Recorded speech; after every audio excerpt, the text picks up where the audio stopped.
At nararatay,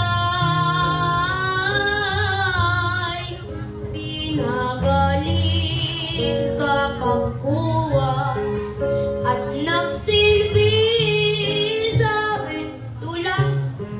Sa kanang kinabukasan, doon kay Pedro pintuan, doon nagkakapisan. May sakit na di mabilang ng mga tao sa bayan. Kapag naka'y pinagaling nitong Panginoon natin, man lang tao'y umuwi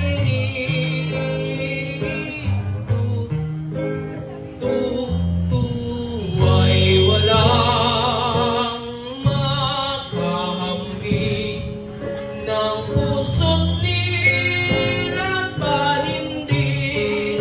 At umalis naman doon